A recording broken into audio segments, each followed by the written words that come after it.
right, it's Liam. I want to thank everyone at the Oasis Podcast, as you were.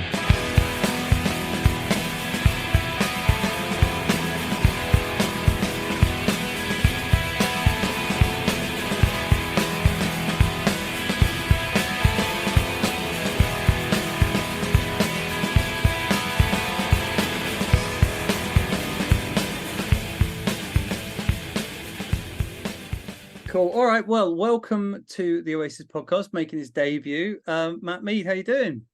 I'm very well. Yeah. How are you? Oh, all good. All good. Very excited to. Well, anytime we've got new Gallagher music, it's always exciting, and I have in my hand. I'm not a big vinyl person. Wow. No one listening can see this because we don't do the video on here. But yeah, I do. When this one came up, Just Another Rainbow, Liam Gallagher, John Squire, I was like, you know what? I'm going to have to buy that one, I think. I'm not a big vinyl person, but I just thought it had to be done. Had to be done for me. 100%. Say it's two Manchester legends, I suppose, finally getting together. I mean, we've seen pictures of them going way back. I think there was some pictures of them that I first saw as some sort of, it might have been an art exhibition or something like that. But I think even further back, obviously there's Liam Gallagher that was there at, I think it was like an 89 gig with the Stone Roses, and that kind of kicked him off in terms of his musical journey. So I think it's a partnership that's been long in the making kind of thing, and guest appearances on stage and that kind of thing. So and I think it's a great little single. It's got tinges of Rain. I think that the Beatles' Rain. I think that speaks volumes of it. I think the influence of that particular track are quite heavy on the track, but that doesn't diminish from how good the track is, kind of thing. So, and in my opinion, I think it's better than what John Squire did with the Seahorses. I think there's I really like the psychedelic kind of sound of the track, that kind of thing. And Liam's voice is better than ever. I think I don't know about you, but when Oasis first started, he had a really kind of rich and kind of great sound and kind of really kind of quite raucous kind of sound. And it's kind of dipped and faded and that kind of thing throughout the years. But on this particular track, I think it's sounding right up there. I don't know what you think. I don't know if you agree. Yeah, no, I like it. I do really like his voice on it. I think it's a really funny one. It's been, I said on Twitter, it's probably like the most divisive kind of track for Oasis fans, Liam fans, or whatever. I'd say it's the most divisive thing since Who Built the Moon. Like that Noel album, and a lot of people were like some people loved it, some people thought it was utter shite, and so and you obviously have that kind of, some Liam fans that will always hate Noel stuff, and vice versa, which is just silly. But this one, I think it really has kind of, when it first appeared, like people were saying, oh, it's amazing, and then gradually over time, there's so many more people coming out and saying it's shite, this is bad, this is not good, and it's like. And I, to be fair, like I can see where they're coming from, and I do understand it. It's like if you played it to someone that's not like a big Oasis fan or a big Roses fan or a big 60s psychedelic fan, then they might sort of think, wait, what is this? The one thing for me, I mean, when I first heard it, I was like, okay, it needs to get going a bit, and then it sort of it's sort of it's quite slow and nice, and then the do do do do do do bass kicks in, which is like that kind of Taxman-y bass, that Rain bass, that then a lot of like later Oasis kind of had that sound. Andy Bell used to do that a lot for later Oasis, and so it's like, okay, this feels to me like kind of Who Feels Love, like or Probably All in the Mind, like later Oasis songs.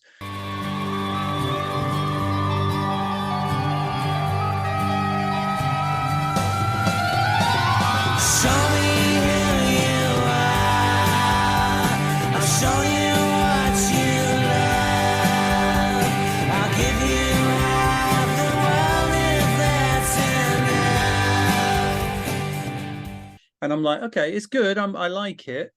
And then you go into the red and orange and yellow and green, and it's like, wait, is he actually singing the rainbow? Is he really singing the rainbow there? And it's like, you go, what is it? Is this genius or is this stupid? You know, and I think I said it's cheesy, but actually, you know what? I like it. I think it's great. And the point I made on Twitter earlier, it's definitely growing on me. Yeah, well, the point I made earlier is, and Liam actually replied to this on Twitter. My Twitter's been nuts today. Liam's replied to my tweet 3 times, which is pretty mad. Was at first when you first hear it, you go, "What? Like that's just cheese." But if that was in a Beatles song from like 1967, or in a or in a Rolling Stones song, like "She's a Rainbow" by the Stones or whatever, like it would be fine. Like you'd just be like, oh, that was because they were like flower power hippies in the 60s, just listing the colors of the rainbow. Whereas because it's like you've got quite high expectations, and then you're like, I mean, I had similar reservations in terms of like the Stone Roses when they released some of their new material when they did the reunion, and a lot of fans were they dug the second track that was released, which was Beautiful Thing, I think it was called. Yeah. But All for One, that was the one that first came out. And again, that song got a lot of stick for it being not as I don't know, reaching the peaks of some of the tracks that were released back in the 90s, like Something's Burning and that kind of thing.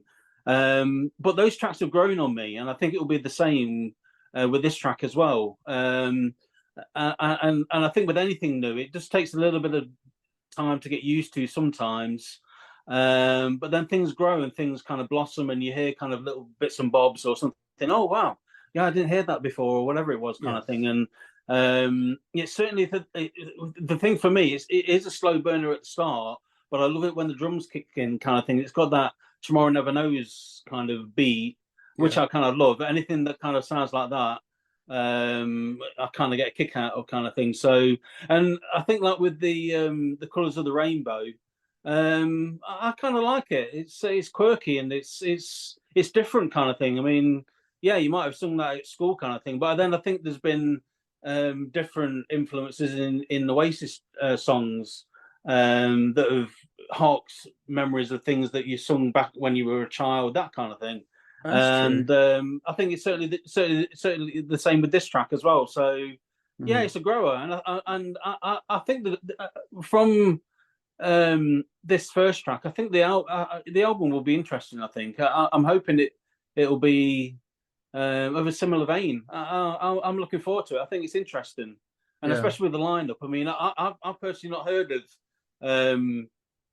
the people that they're working with, but certainly there's a chemistry there from this first track. So yeah, I'm excited by it, and anything kind of new music, I get a kick out of, rather than some of the also ran bands or whatever it is that just released, I suppose, the same stuff all the way through, or whatever it is. And it's fresh, it's new, and I dig it. It's good. No, I like it, and I think for me, like, so you've got that kind of that first few minutes. It takes a little while to get going. But and I was like, right, is this going to kick in? And then, but then when it does kick in at 3 minutes, it's like, this is great. I loved it, and it sort of reminded me, because you don't get much music these days where it's like that old school kind of late 60s, 70s Who, Led Zepp sort of just old fashioned rock and roll, that sort of style, and like, sort of a bit like, I think someone mentioned like Heartbreaker by Led Zeppelin. I'm like, yeah, that's that sort of style. Or like the Who, like around sort of Tommy and Who's Next. It's like you'll have like da da da, it's just like, oh, that's just such fun, and I missed that as I was listening to it. I was like, wow, I love that sort of stuff, and that was the main thing for me. I was like, yes, that's what I love. And so if they can do that, and like Liam's little video talking about it when he sort of said about being approached by Squire, he was like, I was going to take a year off, but John Squire approached me and I said, yes, I'm in, as long as there's loads of guitars.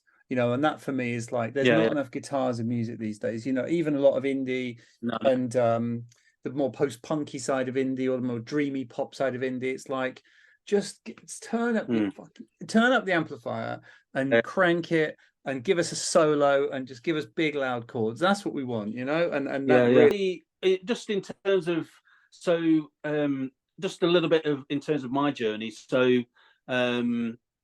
my journey with Oasis was I caught them quite early in terms of, I remember hearing them, I think it was before Supersonic came out, and then I heard, I think, different sessions that were on the radio, and then I went to go and see them at Rock City in Nottingham, and it was before Definitely Maybe came out, and it was when I think it was Ocean Colour Scene supported, and Ocean Colour Scene at that time were kind of these unknowns that were kind of coming back, and they supported. I didn't know any of the tracks that Ocean Colour Scene played, and then when Oasis came on, it was just like euphoria kind of thing, because there was this hype going on. And I think the Rock City gig, I think, was after the Newcastle Riot gig. I think there was like a riot at Newcastle.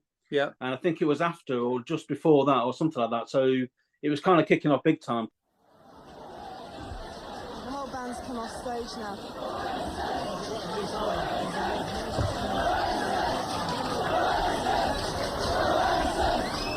Basically, someone came up on stage, went for Noel. Noel retaliated, jumps into the crowd. Liam followed. And it's all gone just horribly, stupidly wrong. It's just the ugliest thing.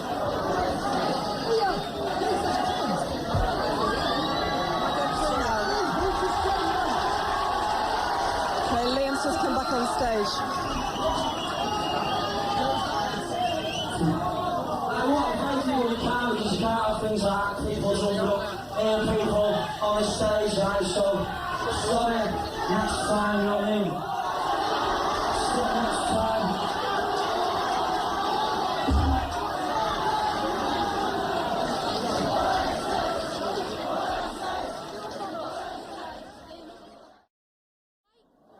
So that's it for tonight, folks, because the guitarist has got to hospital to get stitches in his face, so I'm sorry about that, I can't show that guitarist. An announcement that Noel's actually gone to hospital to get stitches in his face.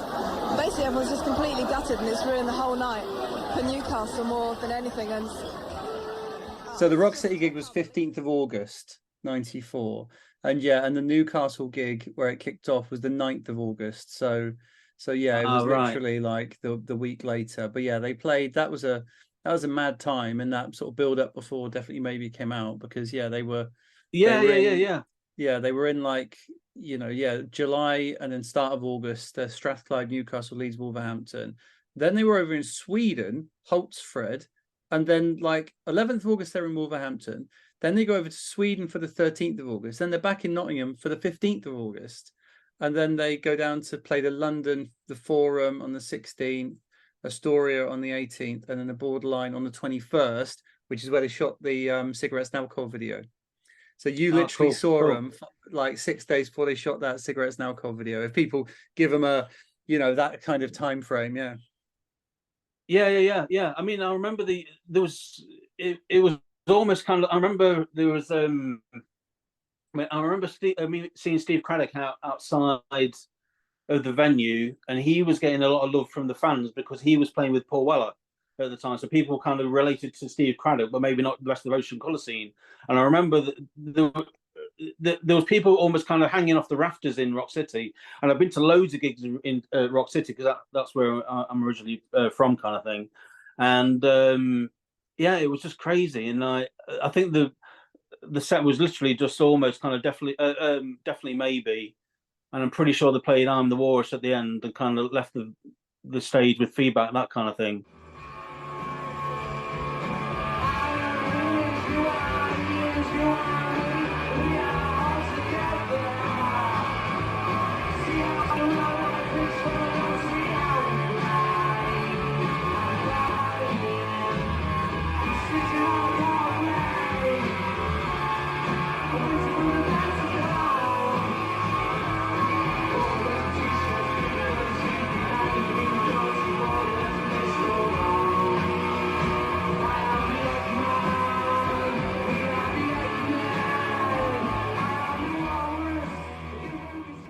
I suppose with John Squire, I mean, when the Stone Roses came back and released their couple of songs, I mean, everybody was itching for new material by the Stone Roses and things. And I suppose this is kind of some new material by a Stone Rose. It's a rarity kind of thing. I mean, obviously you've got Ian releasing stuff kind of thing, and he does his own thing, which is a little bit more, I suppose, danceable, that kind of thing.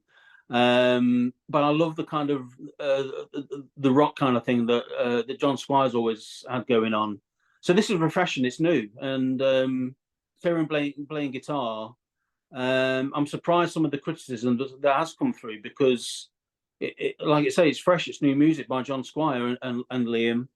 I'll be interested to hear if any of these songs were going to be considered for use with some of the Stone Roses, that kind of thing. So, because I've heard different stories about who in the Stone Roses agreed for some sort of material and some that wasn't, that kind of thing. So, I'm interested in that kind of thing as well. So yeah, it'll be interesting to kind of hear that kind of thing. So yeah, and I think it is, like, I was just talking on the last episode, but before, when we'd only heard like the little snippets and stuff, and it was because you had All for One and Beautiful Thing. Now my understanding was that they were going to do an album, but then talking to my mate Richard, who sort of keeps closer eye on this stuff than me, that like, no, it was, my understanding is it was never agreed that they would definitely do an album. It was just like they recorded those couple of tracks, but then they scrapped the sessions after that, which was a real shame. I mean, I didn't like All for One. I was like really taken aback, like, seriously, is that it? Like, okay. Because like, similar to this with the red and orange and yellow and green, it's like nursery rhyme-ish, and All for One for... I always said that before going on stage. That kind of goes back to when Andy Cousins, the original rhythm guitarist, and Pete Garner, who sadly recently just died, who was the original bassist. That harks back to. It does sound corny. It does sound. I think somebody's made a YouTube video of Dog Talion along with the music. One for all and one for one, helping everybody. One for all and all for one. It's a pretty story, sharing everything with fun. That's the way to be. So I can understand that, but it is linked into the band's history, that kind of thing. So in some ways, again, like I say, some fans will get it, but then I can understand how people will think, what is this? This is just sounding terrible, and that kind of thing. So it was cheesy. I didn't like it at first, but it's funny. I went back recently. I was going to do an episode on. I did an episode ranking like every Oasis track, and I was going to go back. I thought, well, what other bands could I do it for? And I thought, well, Stone Roses would actually be pretty easy because there's not that many. Oh yeah, you know what I mean? You try and do the Who, and you're there all week, but actually, there's only probably 40 songs or something, so you could probably do that quite comfortably. And and so I went back and listened to All for One again, and I was like, it's not that bad. It's got some good moments in it, and Beautiful Thing I really liked, but I suppose it's like we've heard so much from Ian Brown over the years. It's like, to me it's like, oh, it's just another Ian Brown song, and it because it felt quite Ian Brown, like the melody and everything, you could tell it's an Ian Brown song. Whereas I don't think it had the same. I think what made the Stone Roses so special was that, I don't know how the breakdown was between who's writing the melodies, who's writing whatever, but I suppose Ian Brown's just so in his groove over the last 25 years. He's been doing his own thing. That it's like it's another Ian Brown melody. You know what I mean? And so it felt like a really good song, but it's an Ian Brown song, and I've had I've not even got through all his albums. Reni playing the drums again, and on that particular track, to me it sounds like it's a full track of him drumming. I know Beautiful Thing was well, you can hear it. It's kind of just a sample of somebody drumming. There are rumours that John Squire did the drumming on Beautiful Thing. Whether or not that's true or not, I don't know. But I really got a kick out of the drums and seeing Reni play the drums along to that track, to a new track. I got a kick out of it. So it was a win-win for me, kind of thing. So, and I still dig it. I still listen to it, kind of thing. So, but yeah, but on the other hand, I can understand people that don't like it, and it didn't kind of reach the heights of some of the other tracks, and I can see that. But for me, it was new music, and I liked it, and I still like it, kind of thing. So yeah. Yeah, I mean that's a good segue there, because you mentioned Reni, and I know when we first sort of were messaging, you mentioned about that you've you've written a book about Reni, which is really cool and really exciting, and yeah, so I take it obviously you must be a massive Stone Roses fan, the massive Reni fan, to actually go out there and go all that way to write a book about the guy. Yeah. So I first got into Made of Stone, and I'm like, I've never heard anything like this before. This is amazing. And Wow. I mean, I was brought up on watching Top of the Pops, and I had posters of Mel and Kim and all those kind of bands and things. That was when I was like 11 or 12, that kind of thing. And I think it was the Stone Roses that literally changed my outlook on music, and literally hearing that chorus, and that's no joke. It literally just changed me. So yeah, and I think I mentioned to you about there's a guy who's in Liam's current lineup at the minute called Barry Cadogan, and we met. Used to go to free gigs in Nottingham, and me and him met with some of his other friends who formed a band called the Sound Carriers, as well. And we all met, and we all kind of had similar kind of taste in music. I kind of quite so the hair that John Squire has now, quite big and things. I used to have that. Now it's completely gone, kind of thing. So, and I think that appealed to Barry and his friends, kind of thing. It's like, wow, this kid's got massive hair, kind of thing. So, and yeah, and we united on a love of the Stone Roses, and that just I think, like I say, there's only like maybe 30 or 40 tracks that the Stone Roses released, but they're timeless. So even the early tracks, the punk tracks and things, I love them, and especially Reni. So just touching on Reni in the book that I've done, it was just really just an idea that I had just to celebrate Reni. I mean, there's been books that have been put on that have been written about the Stone Roses in general, but I just felt that Reni is an unsung hero. He really is. He's really kind of up there in terms of one of the great, if not the great, rock and roll drummers. I mean, if you talk of Keith Moon, John Bonham, Mitch Mitchell, he's way up there, in my opinion. He was way up there. Even Alan White. I mean, Alan White, he blows my mind. And then Zach Starkey as well. All these great players. But I don't know, there's something about Reni that really just touches me like no other kind of drummer can. And just seeing him play, he's been described as the human octopus. His kind of hands are all over the place. I just love it. I could literally just watch him play drums all day, kind of thing. So and it's just from that love that I decided to even think about writing a book and doing a book. So but the book isn't kind of a traditional kind of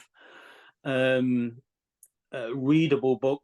There are anecdotes from lots of different people that have been associated with Reni, like Peter Hook, Rowetta from the Happy Mondays, ex-band members from his band The Rub. So there was a band called The Rub who we formed after the Stone Roses. Keith O'Neill from Cast, Alan Leach from Shed 7. There's all sorts of people that I've kind of approached and have spoke with their love for Reni as well, kind of thing. So there's all these, I suppose, dedications and memories of seeing Reni drum and being associated with him, plus lots and lots of photos that have never been seen before by fans. And it's a real kind of, I suppose almost kind of a love affair that I've had with the book, just trying to get it completed, because there was that much coming in from people from Twitter, kind of thing. There's a Twitter page that I've set up. And it's all just kind of accumulated into this 177 page book. It's going to be released in February. It's coming on pre-order.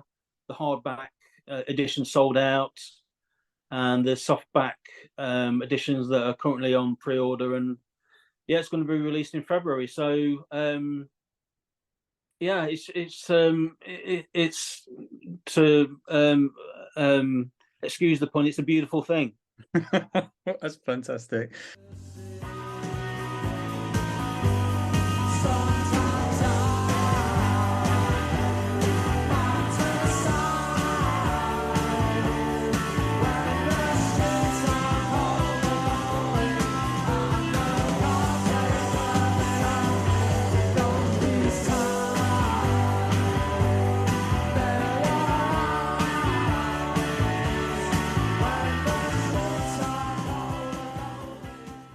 Well, look, it is interesting, and you know, like we talked about the fact that, like, you know, so many books, like, you know, how many books are there on the Beatles? Like five, you know, millions of books on the Beatles and David Bowie and all these people, and it's like there's so many great bands and great musicians of, you know, our generation that haven't had the books written about them, and so hence, you know, my mate Richard did the official Oasis podcast, you know, book, and that's the only one that's gone the whole history of Oasis from start to finish. Cool. You know, so many of the books are all just about 94, 95, 96, but you know, it's the only one that covered the whole of it all the way through to the end, you know.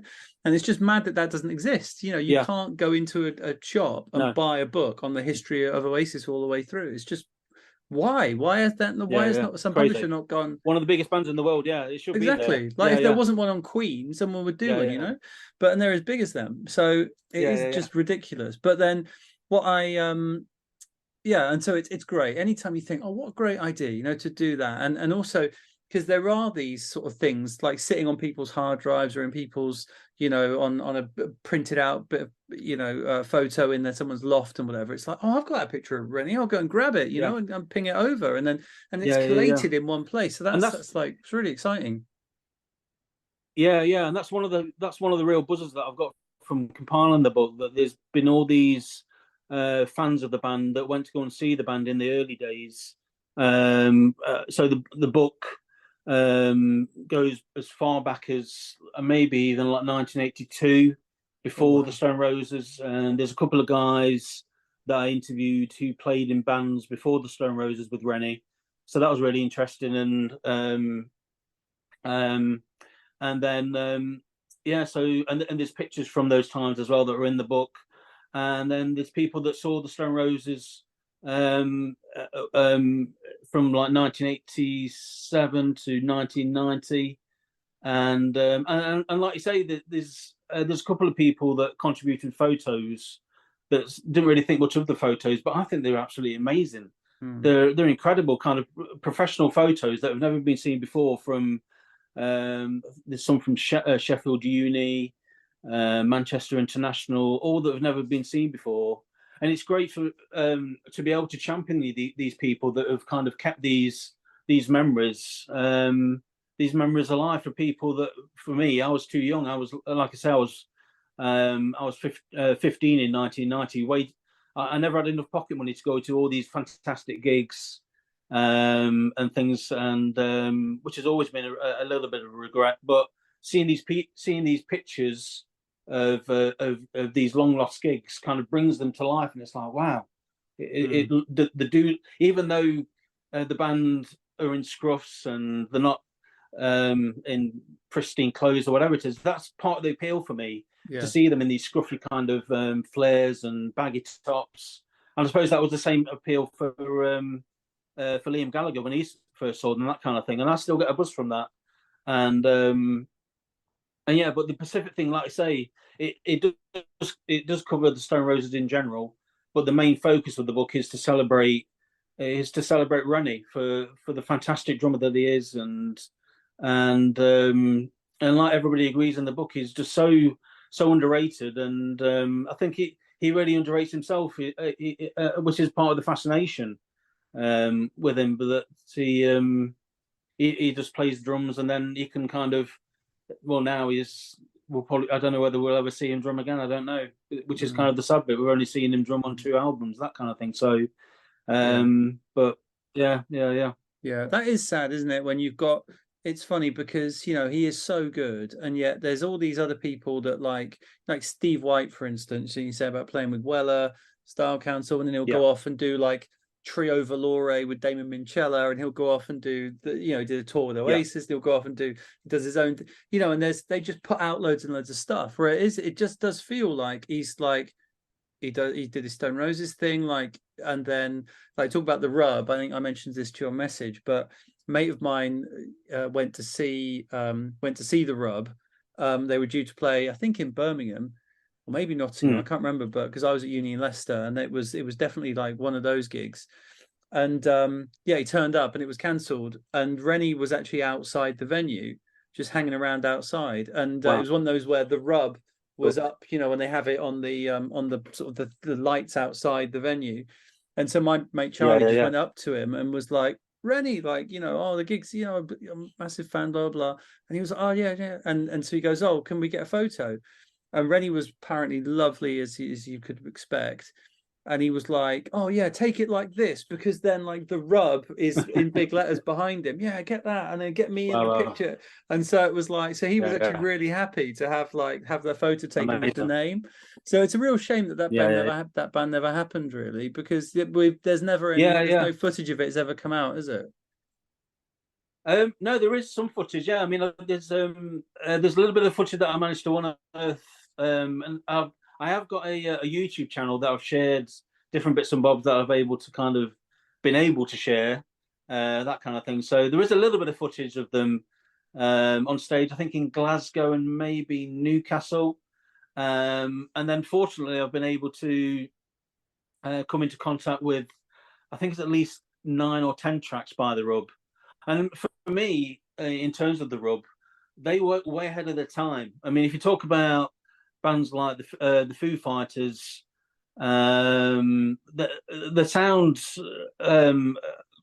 very similar to the Foo Fighters in some respects, but got a little bit more of a psychedelic edge, that kind of thing, and maybe a little bit of early Van Halen, that kind of thing. So it's a real shame. I know that they're actually in talks with John Leckie for him to produce an album by them, but sadly it didn't come to pass.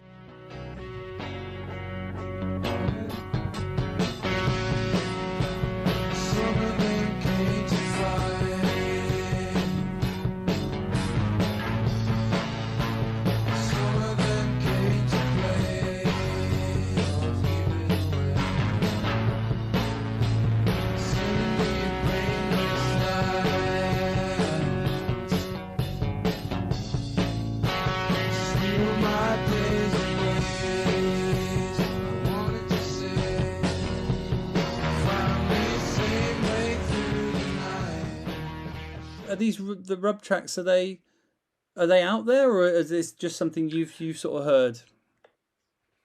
Yeah. So I remember back in the 90s, there was some forums that came about, and I remember seeing and hearing some of the Rub tracks that were kind of, I don't know if they were leaked or whatever it is, they were demos, that kind of thing. So the tracks that are out there by the Rub, they are kind of demos that I think only Reni plays on.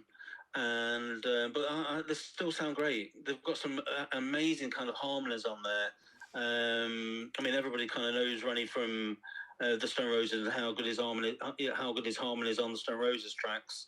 But for me, again, just hearing kind of Reni just playing the music that he wants to play. I would have loved the Stone Roses to kind of embrace some of these tracks on there, kind of thing. And I don't know whether these were even in any of their plans to release anything or not.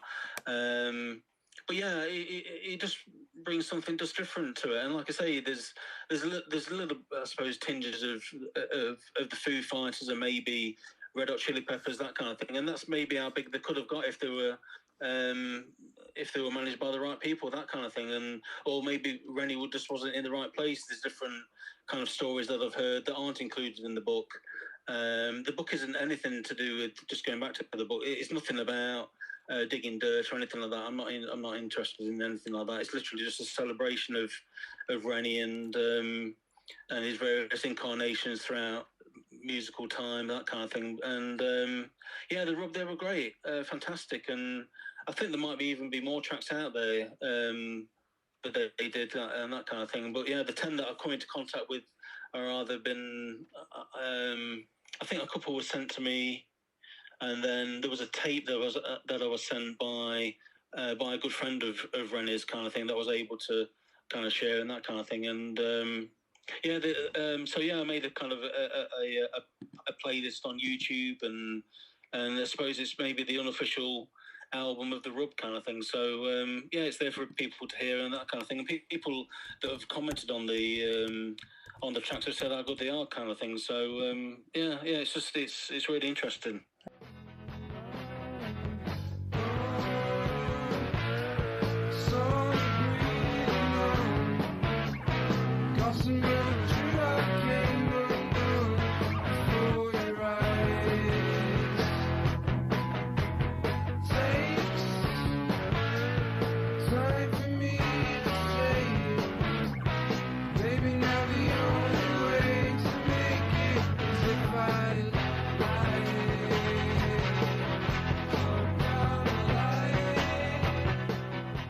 Excellent. All right. Well, I'll be dropping some clips in there. I had no idea, to be honest, and so cool. That's fantastic. Yeah, and I just just to give my thoughts. I always loved Reni as a drummer. I mean, I was I'm a little bit younger than you, but I was sort of aware of the Roses from being like 14, 15 when Oasis came out. But then when the Roses were then back with Second Coming. And I actually bought, so I didn't own the Stone Roses for like years and years and years, because I bought the complete Stone Roses compilation. Yeah. And so, you know, and for people that don't know, that's got like So Young and Tell Me and those early ones, but then it's got all of the singles, and all the B-sides, but it doesn't have like the soul album tracks. So like Bye Bye Bad Man, Sugar Spun Sister, Don't Stop, it hasn't got any of those on there. And so I got to know them really well through just the complete Stone Roses. And then and then when the Second Coming came out, obviously I absolutely loved it. And then I was there at Nebworth, seeing John Squire come out and play with Oasis. Like, that was massive.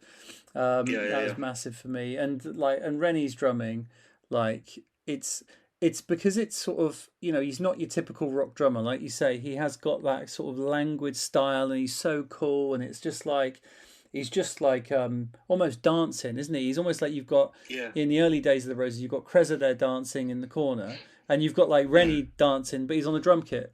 And he's sort of, as he's like, and he's doing backing vocals, and the backing vocals are better than the actual singer, although, that's not hard, to be fair, is it? But, and he's, he was just, and like, that footage of the Roses, like the famous Blackpool gig that was filmed and things like that. When you, like you said, I completely agree when you said, like, you could just watch him, if there's just a camera on him the whole time, because he's just amazing. You're like, how is he doing it, Like you mentioned Keith Moon, like he's one of my favourite drummers, and sometimes you just see Keith Moon drumming, you're like, I genuinely don't know how he's actually doing that. And that's the same with Reni. It's like he's sort of he's all over the place, and it's like, how is that? How is those movements creating that sound? It's just mind blowing. Yeah, I mean, because I'm a little bit of a casual drummer. I have been since like I was like 15 or 16, that kind of things, but I've never been kind of too serious. And then I not drummed for about maybe 15, 20 years, and I got I kind of hoodwinked my youngest son into getting an electric drum kit, and I thought, this is the time now for me to kind of explode or whatever. And I thought, I'm going to drum like Reni. It's going to be easy. It makes it look so easy. And when you try and drum like Reni, or try and drum along to the tracks, you kind of realise how amazing he is, because he makes it look so simple in terms of the playing, but at the same time, it's so I don't think complicated is the word. I think that's completely the wrong word to use. But he just makes it look so easy. But he's just so skillful in terms of his playing, and to be able to play like that and sing, it's just incredible. Especially those harmonies. It's just amazing. And you think about the harmonies like with the Beach Boys, and that kind of thing.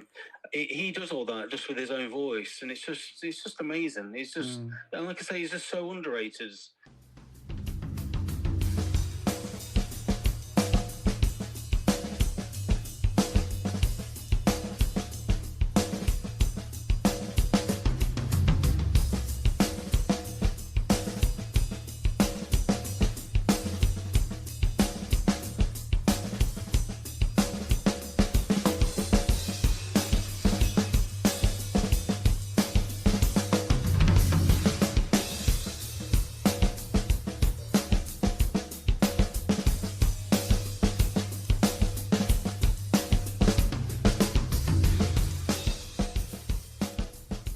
and just because I'm sure he's contributed to some of the Stone Roses songs more than any of us will ever know.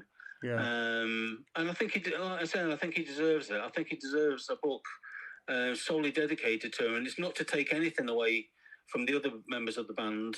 They're all as good as each other, kind of thing. But I don't know. There's just something.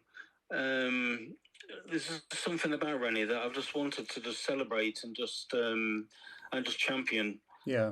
As a great player, and yeah, I think he deserves it. He deserves it, and I kind of hope there are, I suppose, little plans to maybe try and get a copy of the book to him, because I've tried to kind of reach out to him in different different ways, just trying to get him involved in the book, and not as a somebody's knocking down his door, that kind of thing, or anything like that. But there's a few people who've contributed to the book who've kind of said that they might be able to do something, but it didn't come to pass. But I'm not going to give up on it. But if it does happen, that's great. If it doesn't happen, then I just hope that people enjoy the book. And from what I've had in terms of feedback from people that have seen the book, they have really enjoyed it, that kind of thing. So I think it should be good. No, well, I think that'd be great, wouldn't it? It's like, it would be good. It's like similar to doing the Oasis podcast. It's like, I'm probably not going to get Liam or Noel on, but it's not necessarily about that. It's about, it's about the fans, and it's about celebrating it, and it's about sort of, and if I did get them on, to be honest, it probably wouldn't be that interesting, because you kind of know what they're going to say, because they've done a million interviews before. So whereas it's like that, actually, what's Reni, he's probably, the people you're interviewing probably remember more than because he probably was off his head half the time and probably can't remember any of it anyway. So so actually, yeah. But it is. There's some interesting. There are some interesting anecdotes in the book. I mean, there's one story about Reni. I think it was a gig in, I think it was Belfast or something like that, and he literally caused the stage to collapse. He was that kind of powerful on the drums that he just made I think it was the stage collapse. It's just incredible. And I just want to mention, just in terms of you saying about Liam and Noel appearing on the podcast. Never give up on that, because did you see that did you hear about that Desperately Seeking Paul? Yes. Yeah. And how we got to interview Paul and things like that. So keep going. Yeah, no, we will. I'm sure they listen to it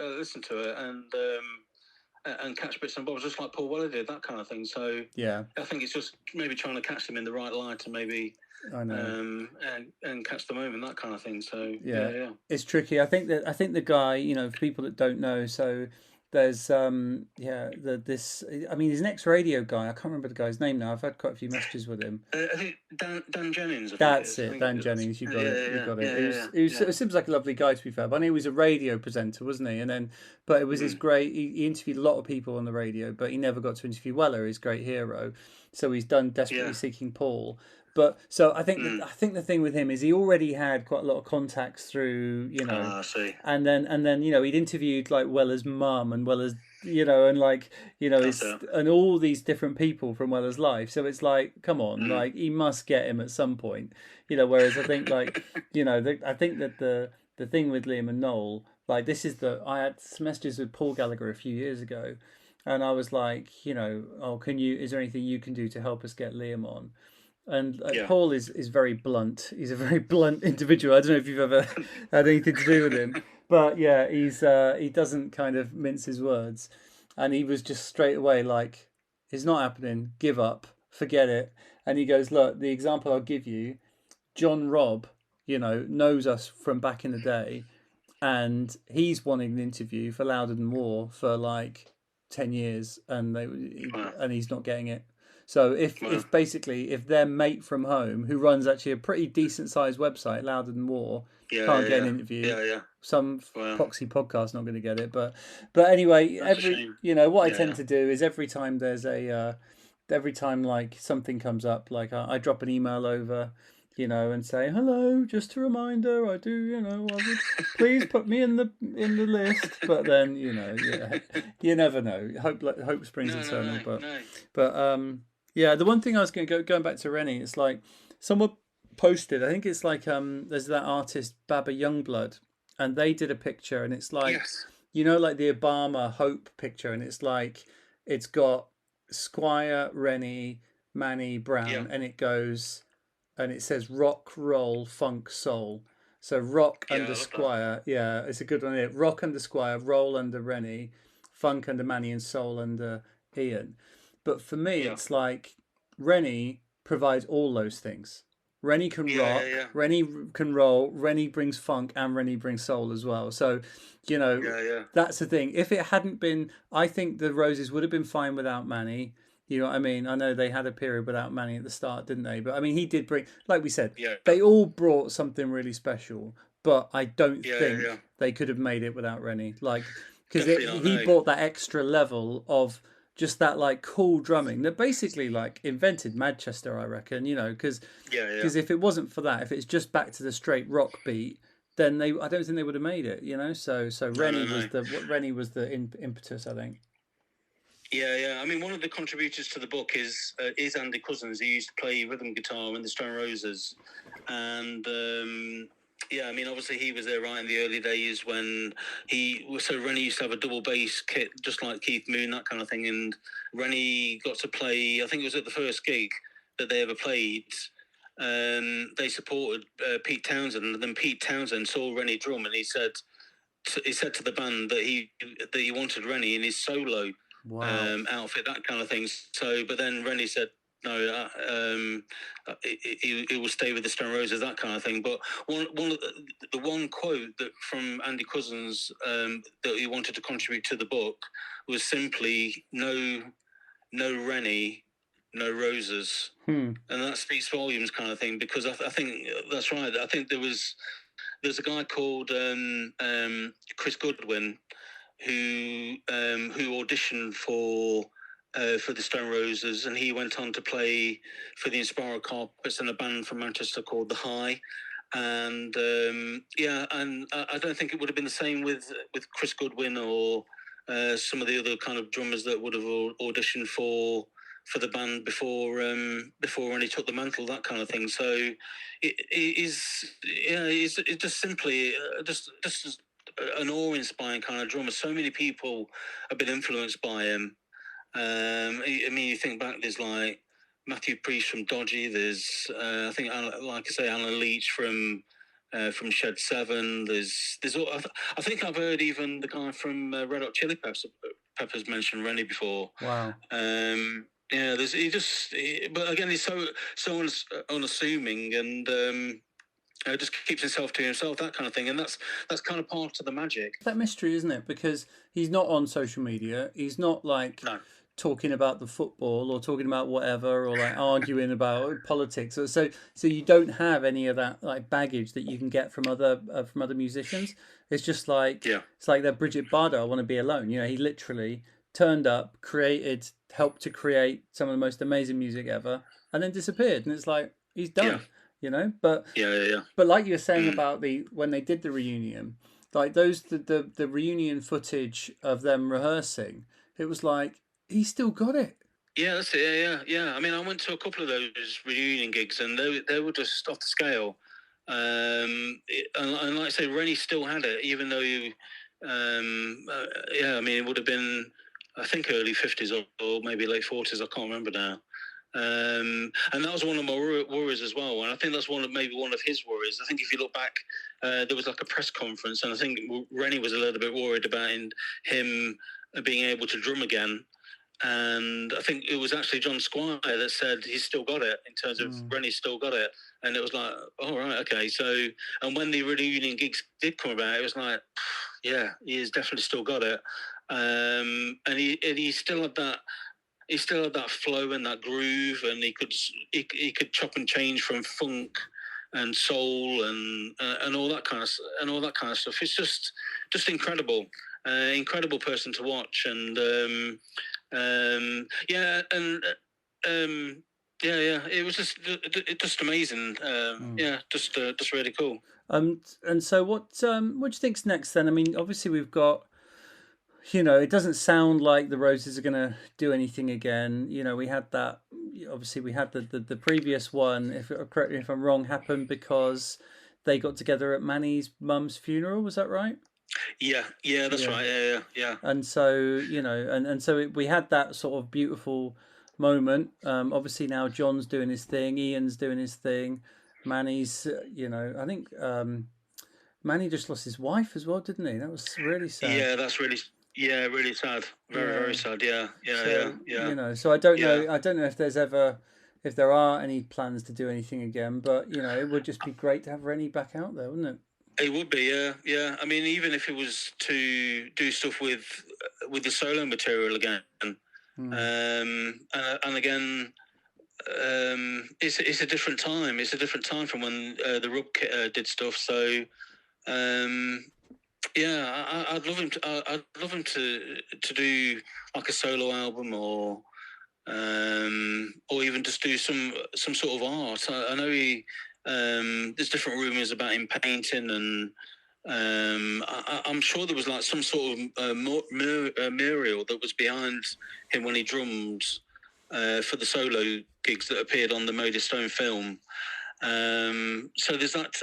I just love him just to do something. But again, he's his own person. I think he's quite a guy that maybe just doesn't want the limelight. I think in the reunion when he came out and did the press conference, he said to the open media, he's always been trying to stay away from the media and that kind of thing. So I don't know. I really don't know.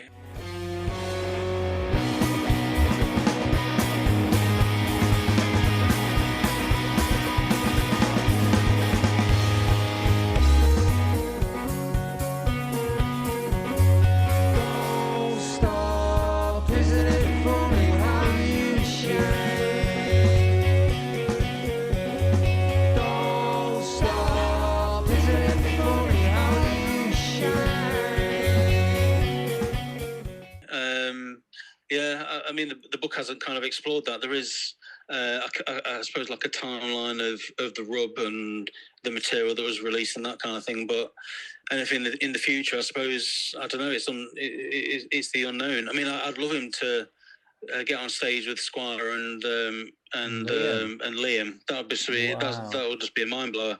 Imagine that. Yeah, it'd just be amazing. Yeah. No, I doubt it. I really don't know. Again, I mean, if you think about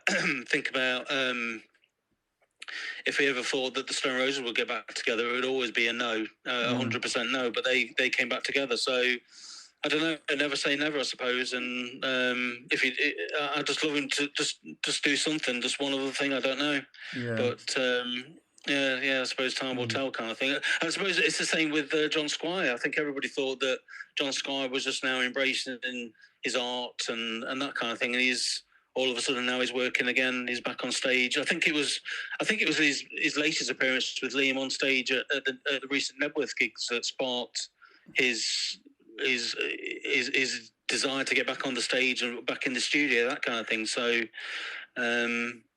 Maybe there's something like that might happen with Reni. Who knows? I don't know. But we shall see. But I mean, I'm really looking forward to the Liam and John gigs. I mean, they haven't officially announced anything, but it sounds like it is going to happen. Whether it's sort of a mini tour, it's got to happen. It's got to happen. Yeah. Whether it's a mini tour or just a number of one-off gigs. Yeah. And as I said, they've no official announcement of an album yet. But everyone's, I think Liam said in interviews like. There's I think they said they've done 10 songs and 8 are like fully recorded, and there's 2 more to sort of finish off. And so, I mean, that's as I said, I mean, just another rainbow. Yes, there's sort of some bits that you can pick at it, and it's not perfect because of those things. But if this is the route they're going down, especially like we said about that second half of it when it really kicks into that sort of that full on rock style. Well up for that, but you excited about what could come from them? Definitely, I mean, from this first track, I think it's I mean, why not look forward to it? It sounds great, in my opinion. I mean, one of the things I was a little bit surprised by when I heard that they were working together, because I think I mentioned a little bit earlier that I knew Barry Cadogan, who's in Liam's band at the minute and things, and he's a massive Stone Roses fan, huge. I mean, John Squire was one of the reasons why Barry took up the guitar. I think that's kind of well documented in interviews that Barry's done, kind of thing. So, and I thought that Barry might have been involved in some of the recordings, that kind of thing, but I suppose it's not.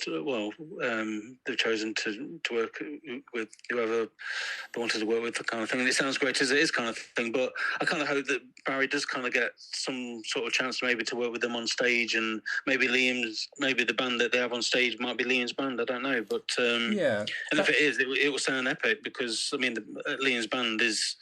It's like a one-man army on stage, isn't it?